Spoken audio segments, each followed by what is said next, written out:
The Entrepreneurial Journey podcast. We're talking business and building a culture that's kick-ass. Where we make it happen, grab your seat, let's have a blast. At the Entrepreneurial Journey podcast. Let's go. Welcome to the Entrepreneurial Journey. I have Rick Mayston with me today. I always like to get the titles right, so I always write them down. He is the founder and MD of Agent Fox Media. Hello, Rick. How are you doing? Hi. You all right? Yes, I'm great. Thank you for this. It's I'm looking forward to it. Yeah, me too. It's an absolute pleasure. Now, we have established between us that you are nominated for the East of England Family Business of the Year in the Great British Entrepreneur Awards. Yeah. Congratulations. Thank you very much. Are you going to the... No, we can't go because we're too busy. Hence the fact that I'm here on my own, really, because Beverly is working very hard next door. We can't afford for two of us to be away from the laptop for too long. There's so much work going. This is a very busy time of year for us. So she makes her apologies, but you've just got me. That's all right. And who is Beverly for the benefit of our audience? Is my wife. We got married during COVID. We've actually been married for 3.5 years. But Beverly became, although I started this business when I left Getty Images in 2013 to 2014. Beverly joined the business in 2019 when we got together because her skill sets are very different from mine, and it's become far more successful because she's there. Oh, well, that's fabulous, isn't it? So a partnership at home and at work seems to be working out really well for you, which is brilliant. So what was the spark that kind of nudged you into entrepreneurship and self-employment? What happened? I think I've always been that way inclined, to be honest. And when I started work in 1976, I was a studio junior at Royd's Advertising. So originally I went into the commercial art world and a world of rotring pens and magic markers.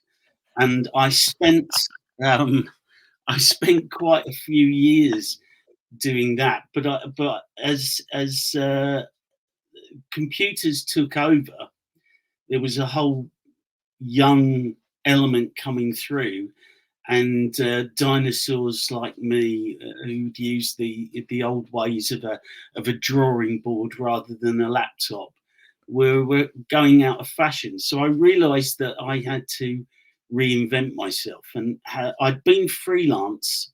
I've worked at various companies doing commercial art for right up until 1986, I think. Right. But then I had to be. I was freelance for about 11 years, but I just had to reinvent myself, to be honest. And so I got together with another group of artists who were in the same boat as me. And we decided that we were going to make this sounds so old-fashioned now, but that we were going to make a sticker album, right, for individual clubs, because there was football sticker albums out there for the whole of what was the Premier League, or so before it became the Premier League, to be honest. The Premier League, and we felt that they would sell far more if it was to their individual clubs. So we started contacting clubs, but we needed content as well. Right. So I found an agency, the biggest sports agency in the world at that time, called Allsport. and I was there for 3 days sourcing the imagery for it, and they offered me a job. And I'd gone into Virgin Media because we'd done all the background. I'd had all the meetings, and a guy called Rob Shreve, who was then head at Virgin Right. Books. He said, "Yes, we'll do this. We want but we'll do it in a quirky way." Okay. And then we found out that the license wasn't available because there was an exclusive license for Oh. sticker albums, and we couldn't do it. Oh, So I did heck. all that time, but Oh. but Allsport, as it was then, said, "Well, look, let's not waste this. Would you like to become a researcher?" And working in sport, but still in the media, I kind of snapped their hand off. Mm. This was back in, when was this? This must have been 1996. Right. And I actually joined with half the staff. I didn't meet half the staff because they were in Atlanta for the Olympics. So I didn't meet them until they got back, and they wondered who Right. the hell I was. So I started as a researcher, completely different from what I was doing. Totally different. But I'd already started kind of working with book publishers, and 2 years later, Allsport got bought up by Getty Images. And when Getty Images then merged Allsport with Tony Stone, I found myself taking over the book publishing when we all moved to a new office in Camden. And the rest is history, so they say. So I then worked my way up to European book publishing director, looking after the European offices and make sure that everybody stayed on brand while they were working for book publishers around the world.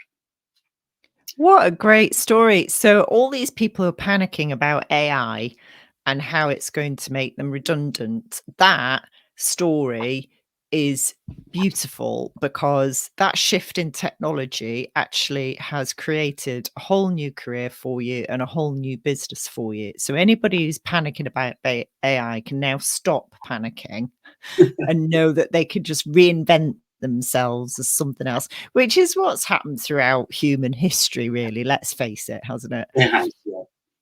Yeah. Yeah, Yeah. I think there are a lot of publishers at the moment who are quite frightened Yeah. of AI. They don't know how. It's not just in publishing. You've seen it in Hollywood Yeah. with the actors' strike and the writers' strike out there. So anyone in the media at the moment, has seen what Chat GPT can do, and they are concerned. But eventually, there comes a way of humans working with technology to make it better rather Yeah. than be replaced. And I'm pretty sure that's going to happen with AI. Yeah, I totally agree. And if you follow the history of, the agricultural revolution and then the industrial revolution, every advance in technology, there's always that period of unrest and unsettlement. And yeah, there are strikes. But you're right. We kind of navigate our way around it and go, actually, this'll probably work okay, and we'll embrace it and embed it into whatever it is that we're doing. Yeah, I totally agree. Okay, good. So you're an agent. So you're a literary agent, aren't you? And are you another kind of agent? Because you've got musicians, I think, as well, haven't Yeah, you? again, this happened organically and Right. wasn't planned, because when I left Getty Images 10 years ago now, in 2013, I got put on 6 months gardening leave before I could start any other business. And Yeah. the idea was to just set up as a literary agent. I'd worked with so many book publishers. I knew book publishing inside out. And Right. But I'd worked with a lot of picture editors rather than commissioning editors. So what I now had to do was to get those picture editors to introduce me to the commissioning editors. But to be honest, I had already started, and this is where the entrepreneur bit comes in. I'd already started to be proactive with my team at Getty Images, so that instead of just picking up the phone to a picture editor and being told we need pictures for this book or that book, I told them to come up with their own ideas for books. And I worked with the Getty Images archive, which used to be the Halton archive, on something called the archival calendar. And what the archival calendar does, and I still have access to it this day. I'm not sure whether I'm supposed to, so I've just told it. You know? But yeah, I worked with them on this archival calendar because for newspapers and magazines, their deadlines are weeks and days and weeks. But with book publishing, it's months. So I needed to know where the events and anniversaries were coming up from 9 months to 6 years in advance, so that we could proactively tell our publishers and give them ideas for books and put little light boxes together for them. Brilliant. So I kind of became a literary agent without knowing it. Actually, probably without even knowing what a literary agent was. So I ended up, and I'll give you, so when 50 Shades of Grey came out, everybody was talking about 50 Shades of Grey. And I was working with a publisher, and this is while I was still at Getty Images. We came up with the idea of just getting a gift book together with pictures from the Getty Images archive of famous people wearing sunglasses. Oh, cool. And then we called it 50 Shades. So this is just an example of a book using Getty Images content that I'd started to work on. Another one, and I did a lot of academic publishing. So I worked with people like Oxford University Press, Cambridge University Press. And there was a book that was brought out, I think it was by Bloomsbury. If I remember rightly, apologies if it wasn't Bloomsbury. But they did like a 6-volume book of how ethnic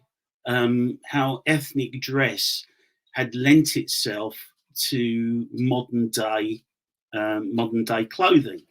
Okay. But it was very academic. It was very text led. So I talked to A&C Black, and we did a commercial version of it called Culture to Catwalk. Oh, beautiful. The pictures of how ethnic fashion had linked itself to Western fashion. Nice. and been an influence over the years.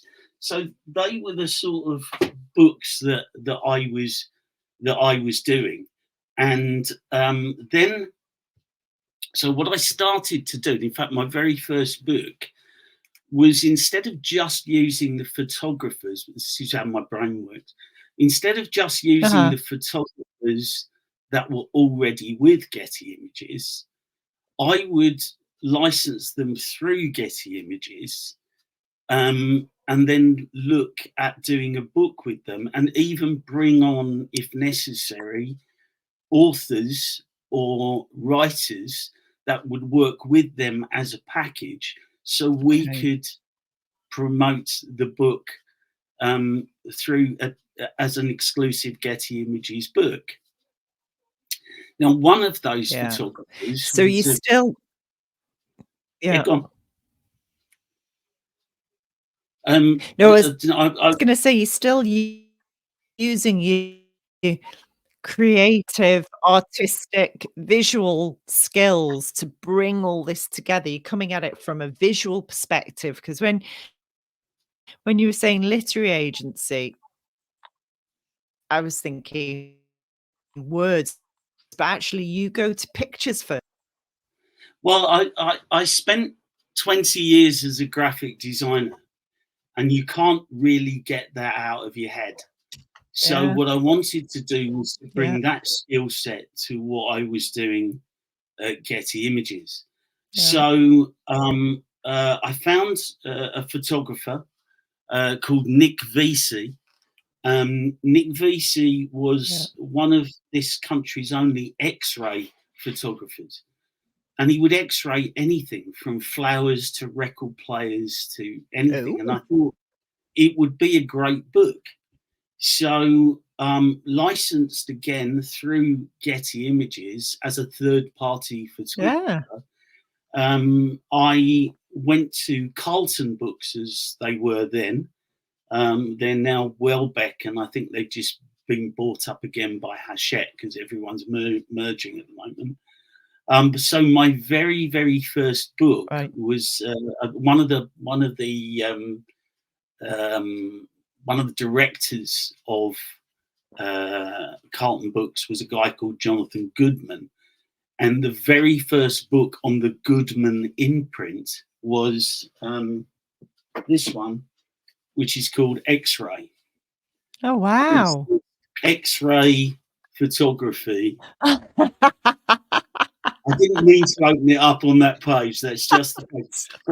But he X-rays absolutely everything, and That's amazing. sometimes like really large. So it also worked for Nick, because Nick was one of the only photographers at the time, and I think still is, in the country doing X-ray photography. There's probably only I've about never come 4 or across 5. it. And Yeah, he never was come across that. getting on average about 20 hits a week on Right. his website. We brought out this book, and that went up to around 2,500 hits a day on his Wow. website, and he's since done 2 other books. So it really worked for him as a photographer because it raised his profile. Yeah. Amazing. And I think that was the first time that I realized that making a book into a brand identity, and I didn't do anything about this until later, but making a book into Mm. brand identity allowed you to promote other aspects and platforms of that brand identity. But also, Right. Rick, it do allowed, you wanna know something really yeah, spooky? go on. Go on, I'll let you finish, but then there's something that I need to Okay. tell you that's really spooky, So but how, finish what you're gonna so when I eventually set say. up Beyond the Book, which was the initiative that I started in the Frankfurt Book Fair in October 2013, before I started up the business in March 2014, it enabled me to not only have different platforms for the Okay. brand identity itself, but it acted as a promotion tool, but also extra revenue streams for everybody involved. And that's why I ended up, rather than Mm. being a traditional Yeah. literary agent as I expected to be, I ended up being a multimedia broker, because whatever multimedia platform becomes relevant to that particular project, that's what I put Right. into the project. Thanks for listening, everybody. Did you know at Tricres we've built a kick-ass culture coach and consultant program? So if you're a business coach or consultant and you're looking for something new, add to your toolbox, or even escape the 9 to 5, Join us at our next event. Links in the information on the podcast. See you there. Hope that makes sense. I'm with you. Right. So our listeners are going to think that I've set this up, and I absolutely haven't. And I want you to verify that I have not spoken to you before about this. But we have to go. She said, you need to produce a book. I said, what do you mean we need to produce a book? So we train business coaches and consultants. We have a whole range of models and frameworks that we use. And our imagery is great. It's really bright, bold, and very attractive and engaging. And she said, you need to produce a book. And I was like, what kind of book? I don't understand. So we had yesterday somebody go, have you got a book of this? I'm like, oh my God, we're going to have to do a book. So I literally emailed our head of brand and Tammy this morning. Said, we need to get a date in the diary to talk about this book, what we're going to do, how we're going to do it, what it's going to look like. And I suspect you and I are going to have a conversation, because between the three of that way. Yeah, we have no idea what we're doing, what's possible, and what a good thing would be. But you're absolutely right. We've got a demand for it from our learners and clients, and it would be an additional revenue stream as well. And it would be a way in to find out what we do and what we deliver, and also for our licensed coaches and consultants to give out to their clients as well. So it would serve a whole multitude of purposes. So after we've done this, Rick, I'm going to book into your diary and get a meeting with you. We'll certainly have a chat about that, because 20 years as a graphic designer, what it taught me for what I'm doing now was how to keep things on brand, and how important it is to keep everything on brand. So now with Agent Fox Media, we obviously get books commissioned. Yeah. But with the Beyond the Book initiative that I started, it also has TV dramas, TV documentaries, gaming, apps, gallery exhibitions, live Q&As, music and comedy, which we've now started to do as well. So we very much got involved in the events side of it, simply because, to me, in my head, all of these things marry together. And if people recognize the brand and they like the brand, then they will head towards it, in terms of whether it's a live event, whether it's a book, or it's something online. Brilliant. So I've been watching some of your podcast stuff, and you have, I don't know what the band was called, I can't remember, but they were like a blues jazz band. Yes. Oh my God, they're amazing. They're brilliant. Aren't they superb? And so I met these guys. We got involved in jam nights. I started to work with a guy called Paul Mayston, and I'm going to give Paul a shout out, because Paul actually passed away from a heart attack about a year ago now, and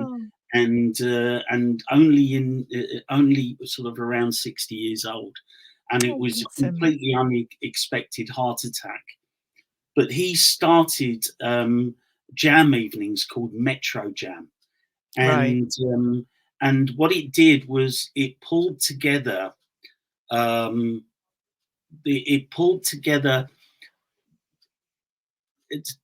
professionals and very good amateurs who just wanted to come along and play music. There was no cost involved. There was nothing involved at all. Just come along with your instrument and get up on stage. But it attracted quite a lot of professional session musicians. So Big George, as you're talking about, George Jack and his Brothers of Blues, that lead guitarist is TJ Johnson, who was the guitarist for, oh God, I always forget this. He's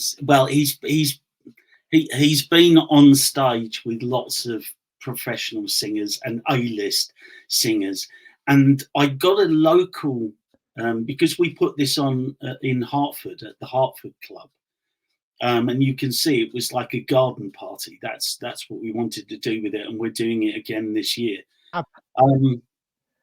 But the other guitarist that was on the right, as you look at the video, is a guy called Rob Clydesdale, and he was David Bowie's guitarist. Oh my God, he's my all-time hero, David Bowie. So he was David Bowie's guitarist for a while. TJ was God, I can never remember her name. A very, very well known singer who, it will come to me before the end of this podcast. UK or US? I think she's US. I think she's US. So everybody that was on stage was professional musicians, but usually only professional in terms of the fact that they were session musicians who never get mentioned. Yeah. So, and that's the problem. So Metro Jam was fantastic. As I say, sadly, it has now ended because of Paul's passing. But the legacy that it's left is a hell of a lot of really, really good musicians who I'm trying to give a second life to. Yeah, so nice. I'm working at the moment with the band that you saw to try and get them onto cruise ships. And I kind of use, because I'm from Hertford, I'm on the committee at the Hertford Club, and the Hertford Club is beautiful. It's this 400-year-old building with a private members club that's been going for 126 years, with a beautiful garden right by the River Lee. And I kind of use it as my Edinburgh festival, if you like. Perfect. Because everybody there enjoys what we put on, and if it works, then we take it elsewhere. And brilliant. I love bringing things to my hometown, but also it means that that when something shows that it's popular, then I can take it elsewhere. And one of the things that we've got is you will see from our website, we signed a strategic partnership with Jongleurs Comedy. So we've been putting on Jongleurs Comedy as well. And Jongleurs obviously is a fantastic name of comedy, and a lot of very famous comedians were born with that name.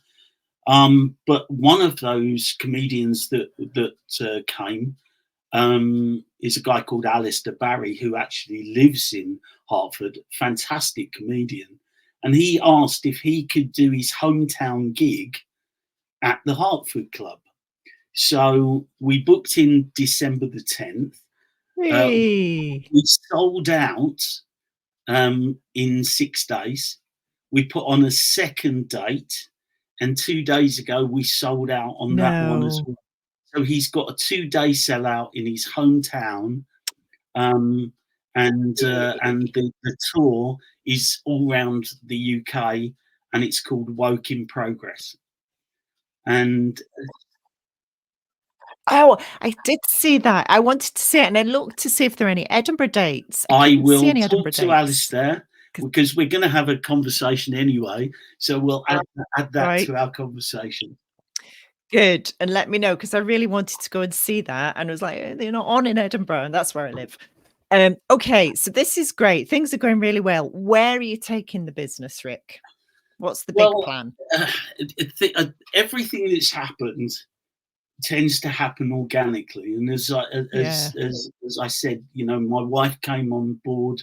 We got married during COVID, but her skill sets are very different to mine, in that she's been a program director and a project manager for some of the biggest UK financial companies, and also for the British Transport Police.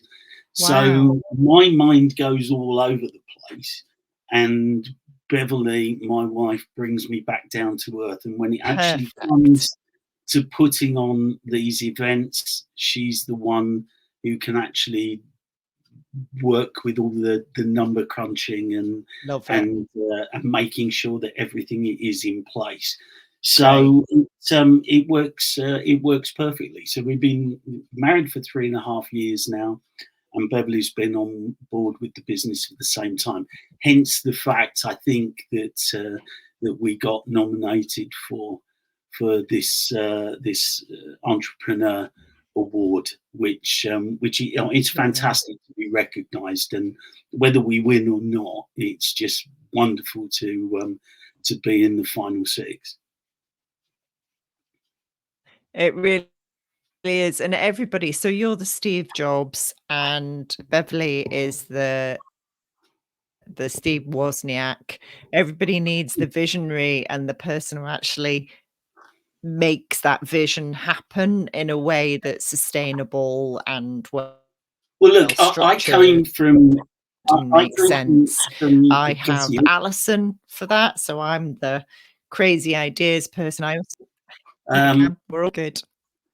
Yeah, it's so you're saying you came from Getty Images? Yeah, no, I was going to say. We'll cut. Okay, we'll cut this bit. You're still out. freezing a little bit, but I'll carry on with my story. So I came from Getty Images. Obviously, I spent all those years at Getty Images from 1996 right the way through to 2013. So it was about 17.5 years. But the reason Getty Images worked so well was because Mark Getty was the true entrepreneur and had all the contacts. And then his partner, Jonathan Klein, really got down to the nitty-gritty of the business side. And that really is when a business, I think, really works well, is when you've got skill sets that complement each other and don't. So if your business was a person or a character, who would it be, or how would you describe it? Okay, I lost you a bit there, but because it's still freezing a little bit for me on this side. But I think you were asking me if my business was a character, who would it be? That's a hard one. Yeah. I guess there's still a little bit of Homer Simpson in me, you know. I don't get everything right, so I can be a little bit of a cross between Homer Simpson and Peter Griffin from Family Guy. So yeah. So yeah, it's things happen to me and work out okay in the end. So I'm going to choose those two. I love that. I absolutely love that. Rick, it's been a joy and a pleasure to talk to you today. And I'm going to book in with you to have a conversation, because you're exactly the person that we need right now to talk to. So how serendipitous that you said yes to a random request to appear on our podcast, and best of luck with the awards and best of luck with the business. Thank you very much. And can I just finish by saying that we're not going to be at the awards night, whoever wins our category, I wish really good luck to everybody that's there that evening, and I hope they enjoy the night. And gutted that we can't be there, but we've just got too much work on it, and if there's so many things I actually can't tell you about that we're working on, because we can't give them away just yet, and we can't give them away till after the new year. But there's some tremendous things that we're working on, including one with schools, which is something we really didn't expect to do. So maybe I'll tell you off there. But amazing. But yes, good luck to everybody. And whether we win or whether we come sixth, we don't mind. Just to have been recognised for the work that both my wife and I have put in is incredible. Yeah, well done. Congratulations. Thank you very much. Occasionally you meet somebody who's crazy enough to think they can change the world. Robert Simpson is an inventor, and I haven't interviewed many inventors for our podcast. I urge you to listen to this. His story, both personally and entrepreneurially, is an inspiration to us all. He's saving lives literally with his invention. And I hope you enjoy listening as much as I enjoyed recording this. Thanks for listening, everybody. Did you know at Tricres we've built a kick-ass culture, coach and consultant program? So if you're a business coach or consultant and you're looking for something new, add to your toolbox, or even escape the 9 to 5, join us at our next event. Links in the information on the podcast. See you there. The Entrepreneurial Journey podcast.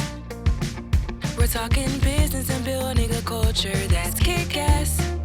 Where we make it happen, grab your seat, let's have